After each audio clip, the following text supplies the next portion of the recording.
Graça e paz, amados irmãos, ouvintes do Evangelho, da Santa Palavra de Deus. Amados irmãos, estou aqui mais uma vez para falar da misericórdia, da compaixão, da bondade e da justiça do nosso Deus. Em momento algum, o intuito dessas mensagens é ofender alguém, mas sei que por conta das diversas crenças, alguns princípios e valores destacados em nossas mensagens acabam ofendendo. Mas não porque seja esse o nosso intuito, mas porque a verdade, ela desmascara a mentira que é crida, que é tida como crença, que é defendida. E isso causa revolta naqueles que sustentam certas heresias como fundamento de fé, como crença. Mas o nosso intuito não é esse. Se alguém sai a pregar o Evangelho com o intuito de competir, de subjugar, de humilhar, de ofender, de atacar deliberadamente, este indivíduo não é de Deus. Não é um crente na verdade, é apenas um curioso, é apenas alguém que não foi tratado e que por algum motivo, tendo a Bíblia em mãos, achou que podia abri-la e falar aquilo que ele achava melhor. E nós não pensamos dessa maneira. Nós, em quem o Espírito Santo atua, não em momentos específicos, mas dirige a nossa vida em todo instante, pregamos no intuito de converter, de salvar o indivíduo. É lógico que para que a palavra tenha um efeito salvífico é necessário que nós o convençamos. E por isso pedimos ao Espírito Santo a capacidade de persuadir à verdade esses indivíduos, para que eles abandonem o erro em que têm vivido. Muitas heresias que são defendidas, elas são defendidas por pessoas que têm realmente sinceridade em seu coração, que têm uma fé genuína, pessoas que acreditam piamente que estão certas acerca daquilo que têm dito, daquilo que têm crido. E eu os vejo como inocentes até certo ponto. Por isso que prego com riqueza de detalhes, lógico, dirigido pelo Espírito Santo, para que os tais possam de verdade ser esclarecidos. Às vezes o indivíduo está muito perto da verdade e faltam alguns pontos. Então nós pregamos para que estes pontos possam ser colocados nos devidos lugares e o indivíduo tenha a sua crença consertada, digamos assim, reparada, aperfeiçoada. Eu sei também que tem muitos indivíduos que pregam, pelo menos, muito parecido com aquilo que nós pregamos. Só que as suas vidas estão em discordância com a vida que nós levamos. Porque você, pregando o Evangelho de maneira filosófica, seus valores são ricos e podem ser aplicados em qualquer segmento da sociedade. Qualquer indivíduo, independente da sua condição financeira, da sua classe social, dos meios que ele vive. Só que o Evangelho pregado sem a vida do Espírito é apenas filosofia. Como tantas crenças têm as suas doutrinas fundamentadas em filosofias.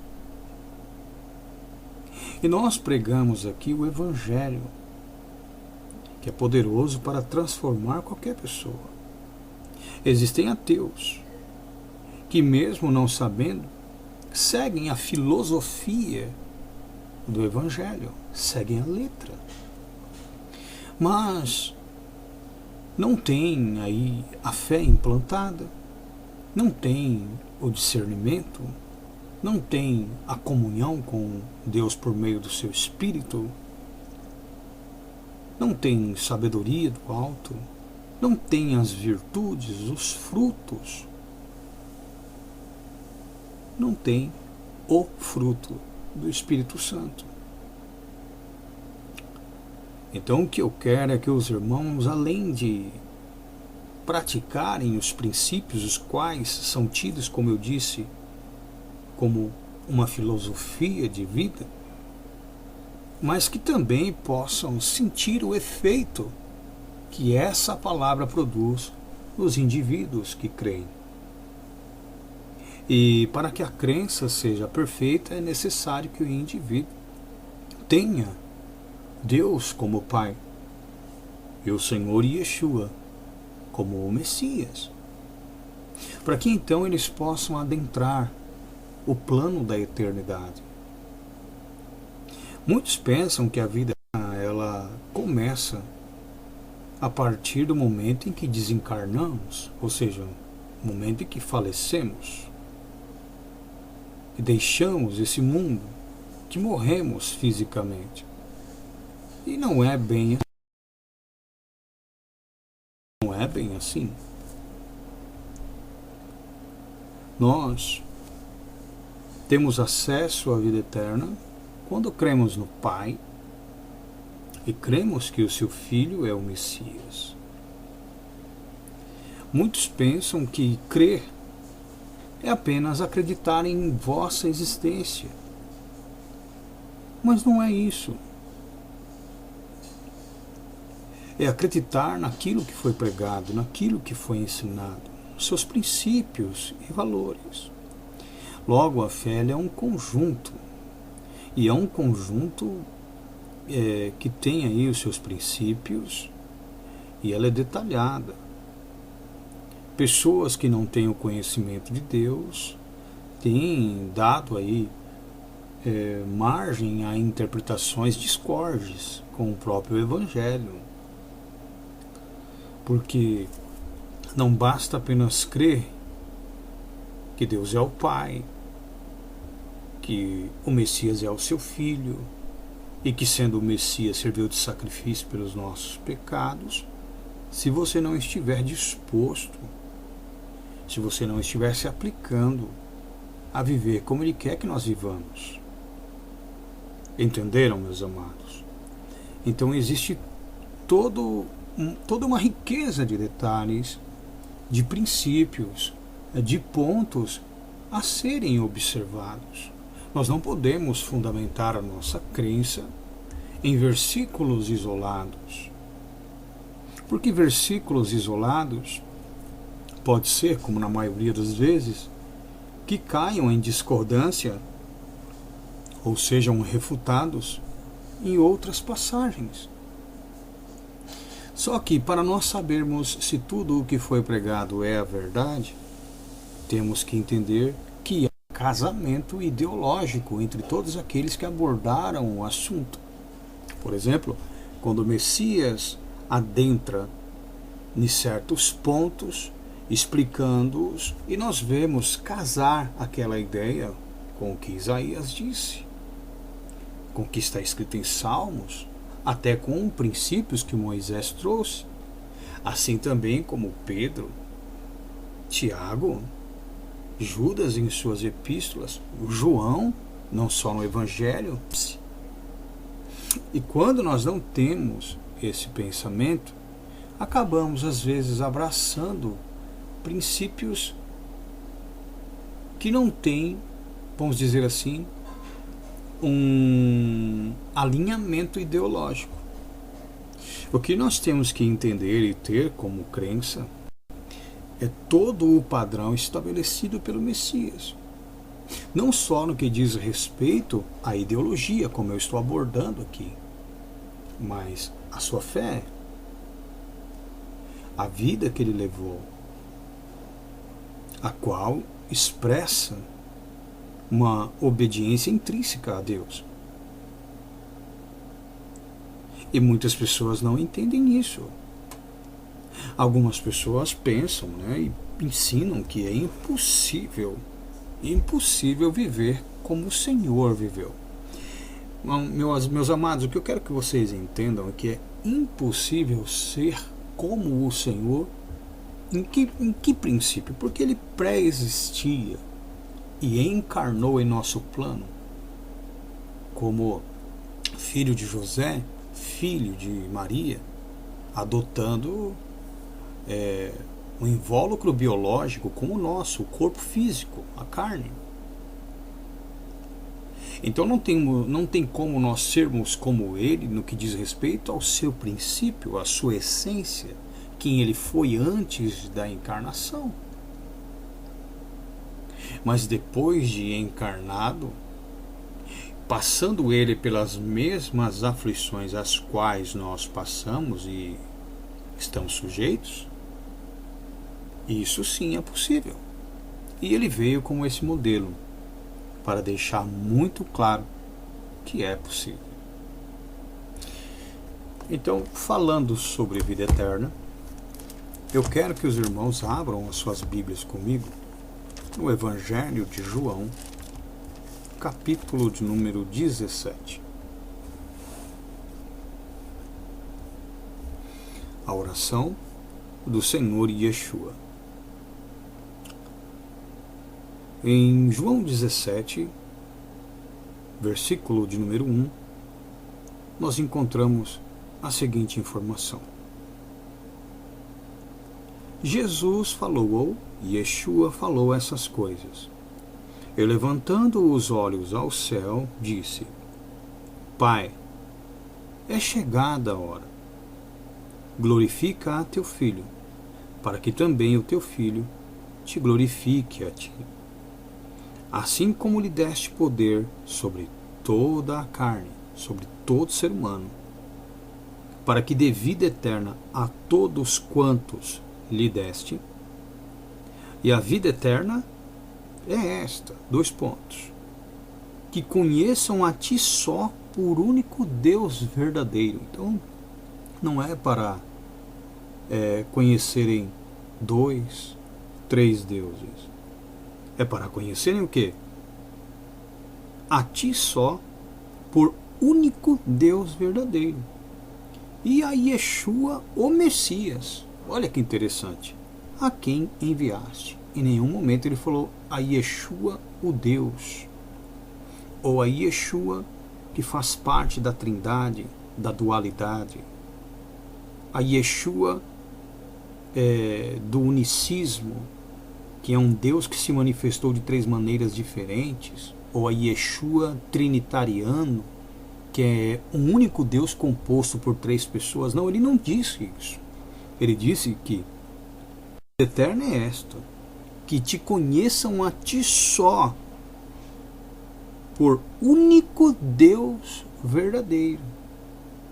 O termo verdadeiro diz respeito àquele que realmente é Deus, aquele que detém essa exclusividade, aquele que ele só é. Então, quando nós lemos aqui, a vida eterna é esta, que te conheçam a ti só. Só quer dizer exclusivamente, não tem outro além de ti. O Senhor não é composto por 3. O Senhor não se manifestou de 3 maneiras diferentes. O Senhor é único. Só o Senhor é Deus. Verdadeiramente. E a Yeshua, o Messias, a quem enviaste. Olha que interessante. Então, essa é a vida eterna. A respeito de si, o Messias disse: Eu glorifiquei-te na terra, tendo consumado a obra que me deste a fazer. Então Deus é glorificado quando nós realizamos a sua obra. Quando nós vivemos como o Senhor Yeshua viveu. Se nós não vivermos como Messias, não fazermos o que ele fez, nós não estamos realizando a obra de Deus, que muitas pessoas não entendem. Quando o Messias veio, quem o via, via a Deus. claro que aqueles que enxergavam Deus através do comportamento dele eram os seus discípulos, os quais, por convivência, estavam conhecendo a verdade. Mas aqueles que estavam de fora não tinham esse entendimento. Não tinham este entendimento. Volta só um pouquinho aí, em João 14. Olha só que coisa tremenda. Em João 14.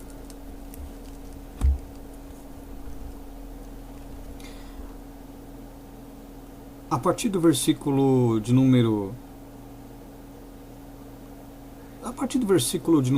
Vamos ler desde o versículo 1, vai. Diz assim: não se turbe o vosso coração. O que é turbar? Não se obscura, não se feche, não seja envolto em trevas.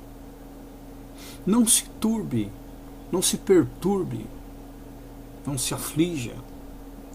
Não se turbe o vosso coração. Credes em Deus. Olha só. Crede também em mim. Ele disse: na casa de meu pai há muitas moradas. E se não fosse assim, ou seja, se não tivesse, eu vou-lo teria dito. Pois vou preparar-vos lugar. Em outras palavras, olha, na casa do meu pai tem um lugar para cada um de vocês. Tem lá uma morada. Eu estou indo lá só preparar as coisas. Só preparar o lugar, porque a morada já está lá, está preparada. Tem muitas moradas, muitos dormitórios, tem muitos lugares para cada um de vocês. Aí ele disse: e quando eu for e vos preparar lugar, virei outra vez e vos levarei para mim mesmo, para que onde eu estiver, estejais vós também. O que o Messias quis dizer aos seus discípulos, aos apóstolos em específico, como trata aqui desse capítulo? Que ele estaria lhes dando tudo aquilo que lhe foi prometido. Olha que interessante. Aí ele continua: mesmo vós sabeis para onde vou e conheceis o caminho. Então perguntou-lhe Tomé: Senhor, nós não sabemos para onde vais, e como podemos saber o caminho? E Yeshua lhe responde: eu sou o caminho e a verdade e a vida. Ninguém vem ao Pai senão por mim. Olha que interessante.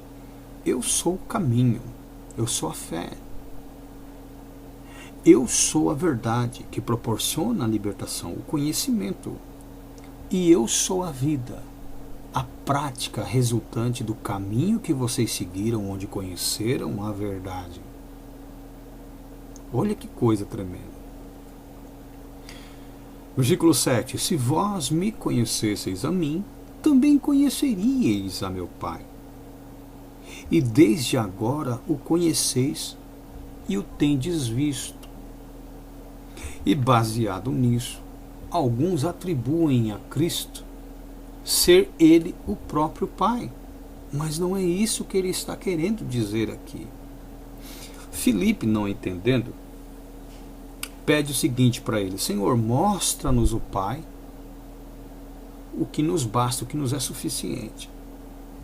E ele responde: estou há tanto tempo convosco e não me tendes conhecido, Filipe? Quem me vê a mim, vê o Pai. Como dizes tu, mostra-nos o Pai? Mais uma vez, aqueles que não têm entendimento ou que se baseiam em versículos isolados atribuem a Cristo ser ele o próprio Deus ou alguém que componha a divindade, uma segunda ou terceira pessoa dessa chamada Trindade, que é uma tríplice divindade ou uma divindade composta por três pessoas diferentes ou por três divindades distintas. Mas não é isso que ele está querendo dizer. E a prova se dá nos versículos em sequência. 10. Não crês tu que eu estou no Pai? Olha que interessante. Eu estou no Pai. O que é estar no Pai? Estar no Pai é estar no centro de sua vontade, fazendo a sua obra, fazendo a sua vontade. Não crês tu que eu estou no Pai e que o Pai está em mim? O Pai estar em nós é quando nós expressamos o seu comportamento. É quando uma pessoa olha para nós e enxerga em nós o comportamento de Deus, a obra de Deus. Aquilo para que o Filho foi chamado e para que, vivendo como Filho, estamos destinados a viver de maneira a expressarmos Deus com o nosso comportamento. Versículo de número 10. Não crês tu que eu estou no Pai e o Pai está em mim?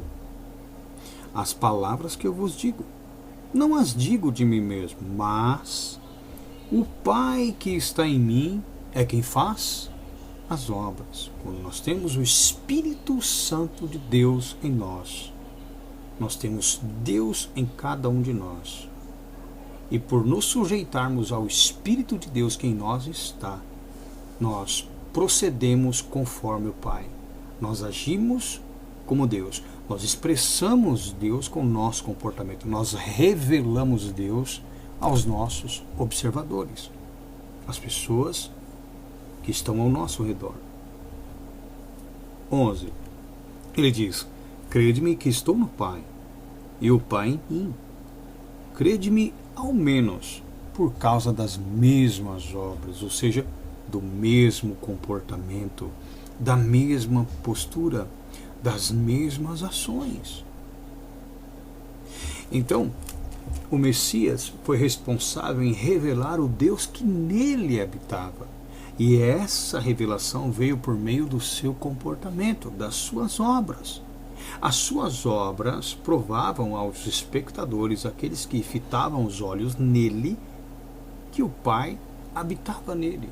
As pessoas conheciam Deus em convívio com o Messias, como devem conhecer a Deus em convívio conosco, que é o que ele vai dizer na sequência. Versículo de número 12. Na verdade vos digo que aquele que crê em mim, aquele que está acreditando nisso que eu estou dizendo, nos meus ensinos, aquele que crê em mim também fará as obras que eu faço, ou seja, essas obras que revelam Deus. Essas obras que apresentam Deus para a humanidade. E as fará maiores do que estas, porque eu vou para o Pai. Então o Messias quis dizer o que? Olha, durante esse pouco tempo em que convivi convosco que creu em mim, vocês que viram Deus através das minhas obras, vocês amanhã, por crerem em mim, por acreditarem nisso que eu estou dizendo, também revelarão para a humanidade Deus de maneira muito mais detalhada, muito mais aprofundada. Por quê? Porque eu revelei Deus para vocês durante o pouco tempo em que convivemos. Vocês farão obras muito maiores do que as que eu fiz, as quais serão responsáveis em revelar, por meio do vosso comportamento, da vossa postura, o meu Pai à humanidade. Então, essa é a postura de alguém que está na vida eterna. Esse é o comportamento de um indivíduo digno da vida eterna. Aquele que expressa Deus por meio das suas obras. Aquele que, quando observado, o indivíduo, o observador, vê Deus em suas ações. Não só em suas palavras, como eu disse, porque a filosofia, ela pode ser vivida, ela pode ser, como que eu posso dizer, compartilhada, mas se a filosofia, ainda que vivida, e compartilhada não tiver a fé, você não expressa a Deus, porque ela não passa de princípios, os quais não mudaram a sua postura. Você não mata, você não rouba, você não é desonesto, mas ninguém consegue enxergar Deus em você. Por quê? Porque você se atém a pontos filosóficos. Tem aquilo como instrumento de convivência honesta, mas não tem aquilo como um meio de vida. As obras que você faz, elas servem para si, um ou outro percebe e até admira, mas não enxerga Deus em você, porque você não crê no Filho, porque você não crê no Pai. Então até mesmo ateus podem expressar, e muitos crentes que declaram fé não conseguem viver tudo isso, pregando a impossibilidade de ter a postura de Cristo. Só que o indivíduo que não tem a postura de Cristo, ele não tem em si a vida eterna. Ele não tem em si a vida eterna. João 14, versículo 13. Prestem atenção. E tudo quanto pedirdes em meu nome, presta bem atenção, veja bem, por que ele está dizendo Ele está dizendo o seguinte, olha, na verdade vos digo, que aquele que crê em mim, versículo 12, também fará as obras que eu faço, as quais expressam Deus, revelam Deus, e as fará maiores do que estas. Por quê? Porque eu vou para meu Pai. Ou seja, vocês terão muito mais tempo para apresentar Deus para as pessoas, as obras que expressam Deus. Vocês terão muito mais tempo para que as pessoas enxerguem o meu Pai em vocês. E por conta disso, aí vem o I. E tudo quanto pedirdes em meu nome, eu farei. Peraí, por que tudo quanto pedirdes em meu nome eu farei? Por quê? Porque na verdade, vos digo que aquele que crê em mim também fará as obras que eu faço e as fará maiores do que essas, porque eu vou para o Pai. Então, se vocês viverem como eu tenho vivido, ao ponto de expressar Deus, ao ponto das pessoas conhecerem Deus através do vosso comportamento, da vossa postura, tudo quanto pedirdes em meu nome, eu farei, para que o Pai seja glorificado no Filho, que serviu de modelo para levar outros a expressarem o Pai como modelo, através das suas obras. Se pedirdes alguma coisa em meu nome, eu farei. Olha que tremendo isso. Se me amardes, o que ele diz aí? Guardareis os meus mandamentos. E eu rogarei ao Pai, e ele vos dará outro Consolador, para que fique convosco para sempre. Olha que interessante. Então o Espírito Santo é dado para cumprir na vida do discípulo a mesma função que Cristo cumpriu quando ele estava em pessoa. Por isso, deixa a mão aqui que nós vamos voltar. Olha só, Romanos, vamos lá. Romanos, capítulo de número 8, versículo de número 14. Por isso que Paulo diz, porque todos os que são guiados pelo Espírito de Deus, esses são filhos de Deus. Entenderam? Olha o versículo 16. E o mesmo Espírito, olha só, o mesmo Espírito, o Espírito de Deus, testifica com o nosso Espírito, com o Espírito formado em nós, com o entendimento formado em nós, que somos filhos de Deus. Se não há esse testificar entre o Espírito e o nosso Espírito, nós não somos filhos.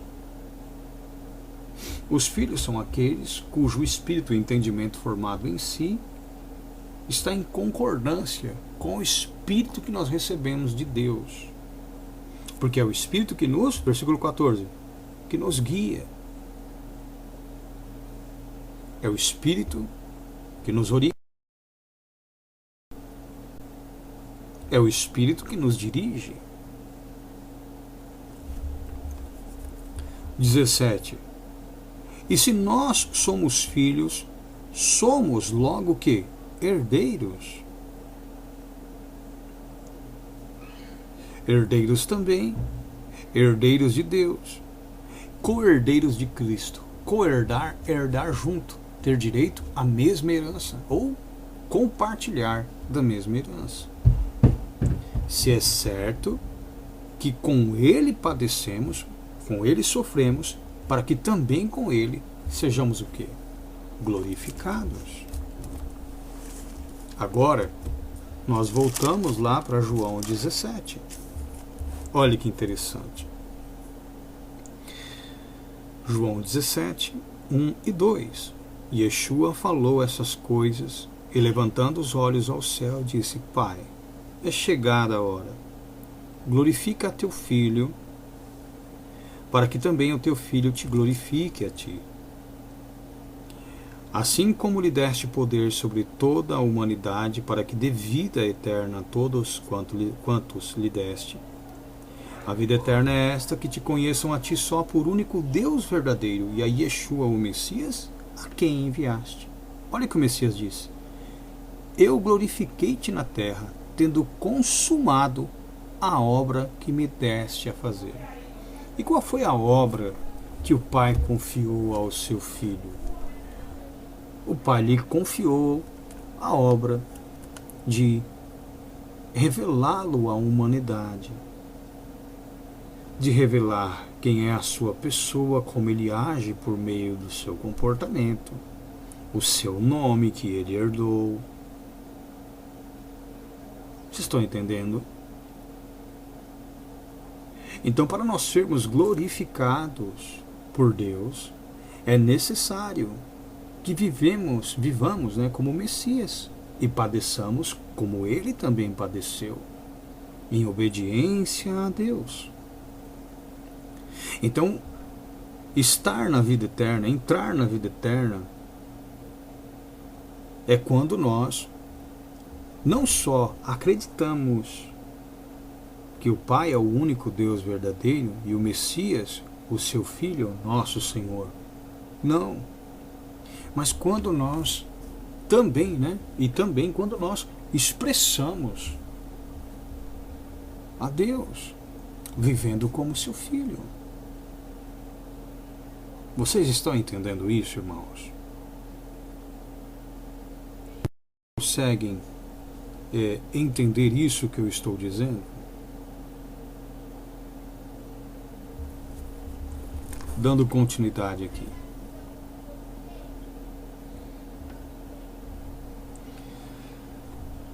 Versículo 4. Eu glorifiquei-te na terra, tendo consumado, cumprido a obra que me deste fazer, que me confiaste. E agora, glorifica-me tu, ó Pai, junto de ti mesmo, com aquela glória que tinha contigo antes que o mundo existisse. Aqui ele fala de sua pré-existência, antes de sua encarnação, a qual, quando encarnado, abriu mão da condição em que ele existia como Deus, assumindo a forma humana, né?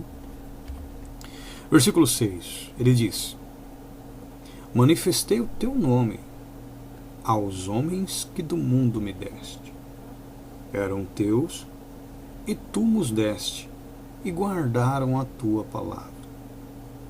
Agora já têm conhecido, ou seja, os discípulos, que tudo quanto me deste provém de ti. Que tudo não, né? Que todo o que me deste provém de ti, porque ele fala dos discípulos.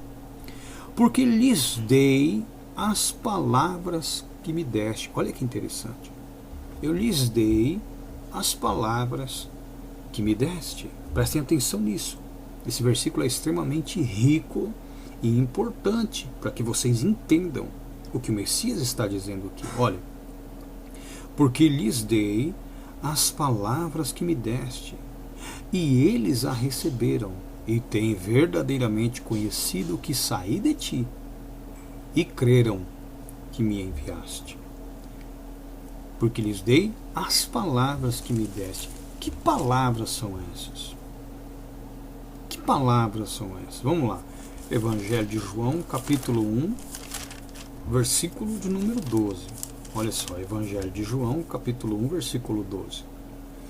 Mas a todos quantos o receberam, ou seja, o aceitaram como Messias, deu-lhes o poder de serem feitos filhos de Deus. Deu-lhes o poder de serem feitos filhos de Deus, aos que creem no seu nome. Veja como se enquadra os textos, certo? Agora, que poder é este? Romanos, capítulo 1, versículo 16. Porque não me envergonho do evangelho do Messias, pois é o que? O poder de Deus para a salvação de todo aquele que crê, primeiro do judeu e também do grego. Olha que interessante. Porque não me envergonho do evangelho, certo? Do Messias, pois é o que? O poder de Deus. Então o poder lá de João, capítulo de número 1, versículo 12, que dado aos que o receberam os tornava filhos de Deus, é o Evangelho. 1 Coríntios, capítulo 1, versículo 18. Paulo diz o quê? Porque a palavra da cruz é loucura para os que perecem, para os que se perdem, para aqueles que serão destruídos. Mas para nós que somos de Deus, é o poder de Deus. Então o poder para tornar um indivíduo filho é o quê? A palavra de Deus. A palavra que Deus entregou ao Messias foi entregada aos seus discípulos, e quando eles pregavam, os obedientes às tais, os crentes nas tais, os que colocavam em prática as tais palavras que o Messias lhes confiou, tornavam esses ouvintes também filhos de Deus. Então nós temos da parte de Deus, por intermédio do Messias, a palavra que tem o poder, que é o poder de transformar os ouvintes em filhos de Deus. Entenderam a riqueza desse versículo 8? Versículo 7 e 8. Agora já tenho conhecido que todo quanto me deste provém de ti, porque lhes dei as palavras que me deste, e eles as receberam, e têm verdadeiramente conhecido que saí de ti, e creram que me enviaste. Olha que tremendo. Eu rogo por eles. Por eles quem? Aqueles que são teus, a quem eu revelei o teu nome, aqueles a quem eu lhes dei a sua palavra. Palavra essa que por meio da crença deles nela, serviu como poder para transformá-los em seus filhos. Eu rogo por eles. Por quem? Pelos discípulos, aqueles que receberam a revelação, aqueles a quem por meio das obras que o Senhor me confiou, eu te revelei. Olha que coisa. Eu rogo por eles. Muitas pessoas às vezes perguntam, olha, por que acontece tanta desgraça no mundo?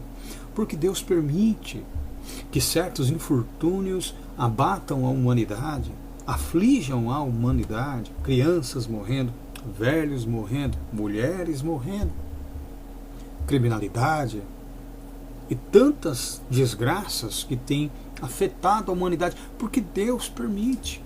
Meus amados, o rogo do Messias, a intercessão do Messias é somente por aqueles que o Pai lhe confiou. É somente para aqueles a quem ele revelou o nome do Pai, a quem ele tornou filhos de Deus por meio do poder, da palavra de Deus. A quem ele lhes deu a palavra, que é o poder para transformar os crentes, os ouvintes, em filhos de Deus. É por esses que ele roga. Ele não pode dar cobertura, ele não pode interceder por aqueles que são do diabo, irmãos. É lógico que o amor de Deus abrange todas as esferas, tanto de crentes quanto de incrédulos e daqueles, inclusive, que declaram abertamente crença em outras supostas divindades, inclusive Satanás dentre elas. O amor de Deus abrange a todos. O desejo de Deus é salvar a todos. Mas a intercessão, a petição a Deus por cuidado e proteção, ela é só para os discípulos. Eu rogo por eles. Não rogo pelo mundo. Por que não rogo pelo mundo? 1 João, capítulo 5, versículo de número 19. O que diz aí? Sabemos que somos de Deus e que todo mundo está no maligno. Todo mundo pertence ao diabo. Todo mundo pertence ao diabo. Tanto é, voltando lá para o Evangelho de João, 14, 15 e 16, orando ao Pai ainda, o Messias disse, olha, dê-lhes a tua palavra, e o mundo os odiou, porque não são do mundo, assim como põe em pé de igualdade. O Messias estava comparando aqueles a quem ele deu a palavra, a quem ele revelou o nome do Pai, a quem ele manifestou o Pai por meio das suas obras, com ele. Então ele disse, dê-lhes a tua palavra, e o mundo os odiou, porque não são do mundo, assim como eu não sou. Então existe um padrão para não ser do mundo, é assim como o Messias não era. Então se você de repente diz, olha, eu não sou do mundo, mas você não é como o Messias, você continua sendo do mundo, você só está se enganando, porque para você não ser do mundo, tem que ser como ele não era. Por isso que ele compara aqueles a quem ele deu a palavra a ele, dizendo, dê-lhes a tua palavra, e o mundo os odiou, porque não são do mundo, assim como, do mesmo jeito, que eu não sou do mundo. 15. Não peço que os tires do mundo. Olha que interessante, o mundo inteiro jaz do maligno, pertence ao diabo. E ele estava dizendo ao Pai, não estou pedindo para que o Senhor os tire do mundo, mas para que os livres de quem? Do maligno, daquele que tem poder sobre o mundo. Então deixe eles aqui, para que por meio do seu comportamento e da palavra que eu os confiei, vivendo como eu, não sendo daqui como eu não sou, eles possam salvar alguns das garras, das mãos do maligno. Vocês entenderam isso? Olha que coisa tremenda. Versículo 16. Não são do mundo, como eu do mundo não sou. Então, comparado a mim, porque eles se portam como eu. O comportamento deles expressa o Senhor. O comportamento deles deixa claro que eles não são desse mundo. A palavra que eu os entreguei, que eu lhes dei, que é a sua palavra, faz com que eles sejam odiados. Porque ela não teve efeito somente filosófico, ou seja, não era simplesmente pregada, ela era vivida. E quando vivida, o verbo se faz carne e expressa Deus, revela Deus. João 1:1. No princípio era a palavra estava com Deus, e a palavra era Deus. Não em que a palavra fosse literalmente Deus, mas que essa palavra, vivida pelos seus ouvintes, tinha a capacidade de expressar o Deus que ela representava. Então a palavra, ela revela Deus. E quando nós colocamos em prática essa palavra, nós expressamos Deus com o nosso comportamento. Por isso, o mundo nos há de odiar, porque eles não aprovam a nossa postura. Eles não aceitam, porque eles não entendem a nossa palavra. João, capítulo de número 8. Olha só o que o Messias disse. João, capítulo 8.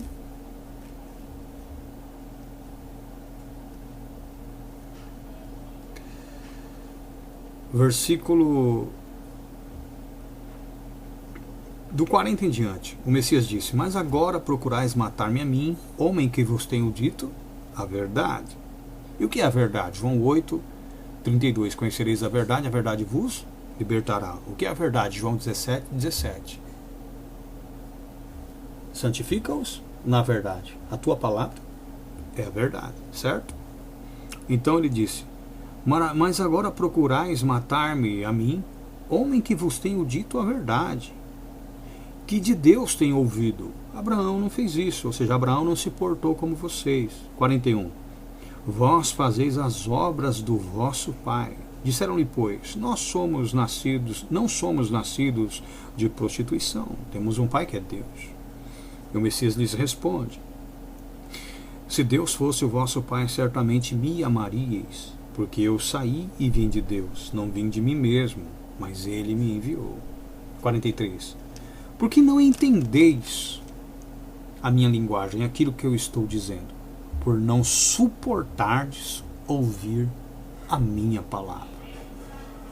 Olha que coisa. O Messias disse no versículo de número